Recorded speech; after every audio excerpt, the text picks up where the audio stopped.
ଦେଖନ୍ତୁ ଅଞ୍ଚଳରେ ମୋ ନିର୍ବାଚନ ମଣ୍ଡଳୀ ଏକ ଆଦିବାସୀ ଅଧିଷ୍ଠିତ ଦୁର୍ଗମ ଅଞ୍ଚଳ। ଏ ଅଞ୍ଚଳର ଲୋକ ପ୍ରାୟତଃ ଚାଷବାସ କରି ଖଟିକିରି ଖାଆନ୍ତି, କିନ୍ତୁ ଆପଣ ଦେଖୁଥିବେ ଏ ନିରୀହ ଲୋକଙ୍କୁ ଠକିବା ପାଇଁ ଏ ବିହାରୀବାଲା ଜନ୍ମ ହେଲା ଭଳିଆ ହେଇଛନ୍ତି।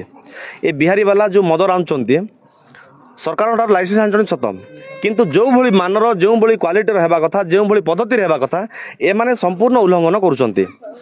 ତାଙ୍କର ମଦ ରନ୍ଧାର ପଦ୍ଧତି କୁହାଯାଉ କିମ୍ବା ସେ ମହୁଲର କ୍ୱାଲିଟି କୁହାଯାଉ, ଆଉ ଏମାନେ ସେ ତାଙ୍କର ଯେଉଁ ମଦ ଜଲ୍ଦି କ'ଣ ସେଟା ପଚ୍ ହଉ ବୋଲି ଜଲ୍ଦି ପଚ୍ କରିବା ପାଇଁ ବୋଲି ଆମୋନିଆ ମଧ୍ୟ ପକାଉଛନ୍ତି, ଗୁଡ଼ ପକାଉଛନ୍ତି, ଯାହାକି ତାର କୌଣସି ସେମିତି ପ୍ରକାର ହେବା କଥା ନୁହଁ। ଏବଂ ଆଜି ଦେଖୁଥିବେ ଆଜି ଏ ମଦ ପିଇକି ସାଧାରଣ ଜନତା ମଦ ପିଇ ଗାଁରେ ଅଶାନ୍ତି, ଘର ଭିତରେ ଅଶାନ୍ତି, ମା ଭଉଣୀ ଭିତରେ ଅଶାନ୍ତି, ବାପା ପରିବାର ଭିତରେ ଅଶାନ୍ତି। କେତେ ମା ନିଜର ସନ୍ତାନ ହରାଇଲେଣି, କେତେ ଭଉଣୀ ନିଜର ଭାଇ ହରାଇଲେଣି, କେତେ ମା ବିଧବା ହେଲେଣି ଏ ମଦ ପିଇକିରି। ତେଣୁ ଆମେ ଚାହୁଁଛୁ ଲୋକଙ୍କ ଅଭିଯୋଗ କ୍ରମେ ଆଜି ଆସିଥିଲୁ ଆଜି ଏ ଅଞ୍ଚଳ ପରିଦର୍ଶନ କରିବା ପାଇଁ।